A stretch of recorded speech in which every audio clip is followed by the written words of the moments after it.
जय हिंद साथियों, नमस्कार। सैनिक समाचार इंडिया में आप सभी का एक बार फिर स्वागत है। साथियों, जेसीओज एंड ओआर ने हल्ला बोल दिया है। वन रैंक वन पेंशन के निर्धारण में मनमानी के बाद पीबीओआर ग्रुप ने अपनी आवाज को बुलंद कर दिया है। बड़ा खुलासा करते हुए अब हुंकार भर दी है और अपनी सभी मांगों के लिए सतर्क हो चुके हैं। इस वीडियो को देखने से पहले एक विशेष निवेदन रहेगा कि धैर्य रखने वाले और बर्दाश्त करने वाले ही इस वीडियो को देखें। इस वीडियो की 3 प्रमुख बातें वीडियो शुरू करने से पहले आप समझ लें। Voice of ex serviceman society द्वारा जारी किए गए आर्टिकल से इस वीडियो में आपको अवगत करवाना है, ना कि कोई भ्रम फैलाना है। इस वीडियो को देखने के बाद जेसीओज एंड ओआर और उसके समानांतर एयरफोर्स और नेवी के सभी रैंक अपने अधिकारों के लिए सजग हो जाएंगे। केवल पीबीओआर ही इस वीडियो को देखें और वीडियो को अंत तक जरूर देखें। साथियों, वीडियो शुरू करें उससे पहले मैं आपको बताना चाहता हूं कि 26 जनवरी 2023 को voice of ex serviceman society, जो कि केवल जेसीओज एंड ओआर का एक संगठन है, उसकी ओर से बड़ा खुलासा किया है। उन्होंने कई कड़वे शब्द अपने आर्टिकल में यूज किए हैं। ये कड़वे शब्द अपने अधिकार के लिए यूज किए गए हैं। वीडियो में आपको सब बातें जानने को मिलेगी और ये वीडियो देखने के बाद आप भी अपने अधिकारों की लड़ाई में शामिल हो जाएंगे।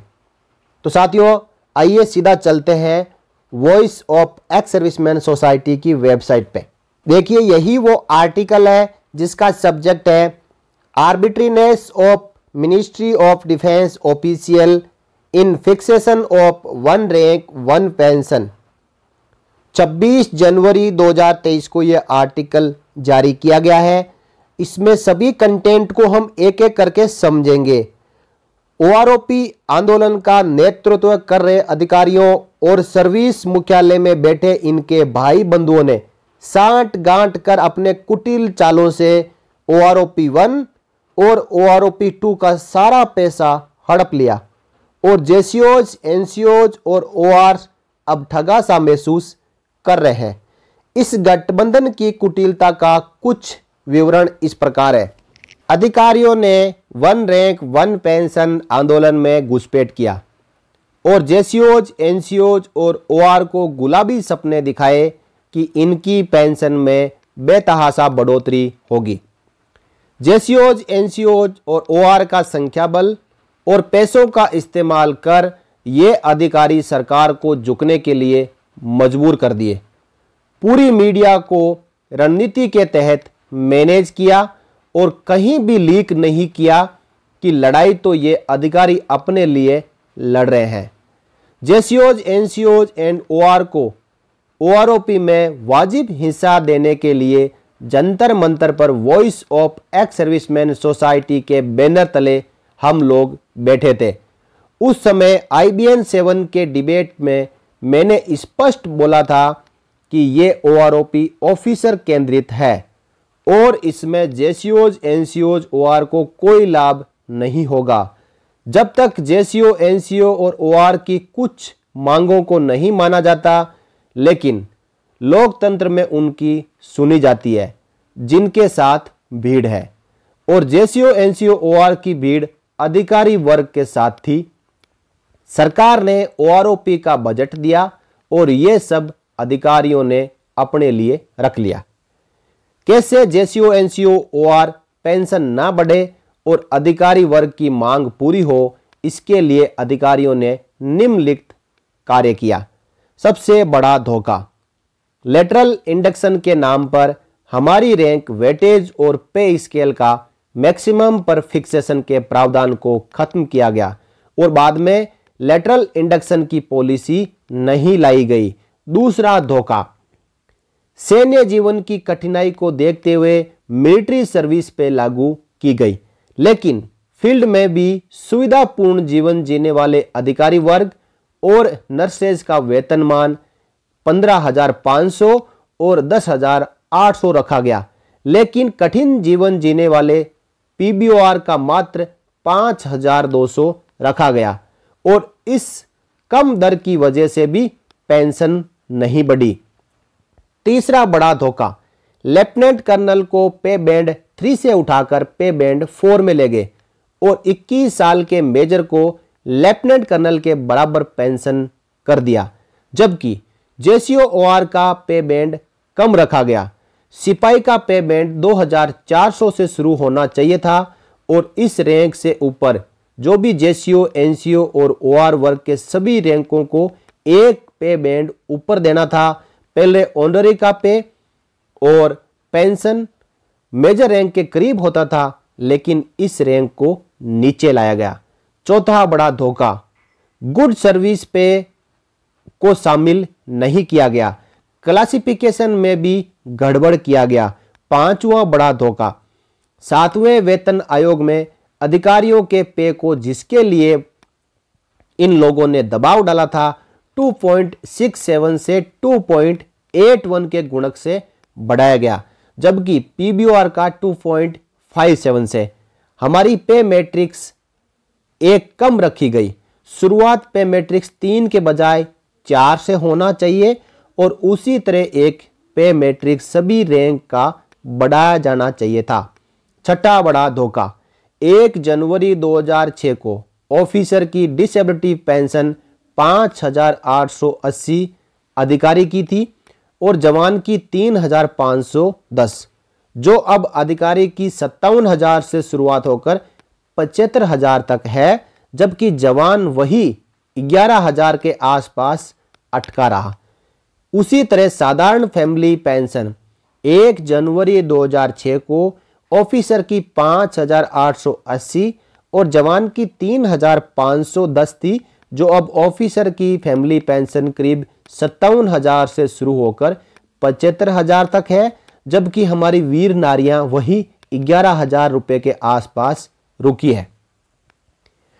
सातवां सबसे बड़ा धोखा, सर्विस हेडक्वार्टर ने पीबीओआर की पे का 75% पेंशन की मांग भेजने के बाद भी इस पर जोर नहीं दिया, क्योंकि लेफ्टिनेंट कर्नल को पे बैंड 4 और मेजर जनरल और लेफ्टिनेंट जनरल को एमएसपी देकर पे फिक्सेशन की मांग मान ली गई थी। यहां भी हमारा इस्तेमाल हुआ।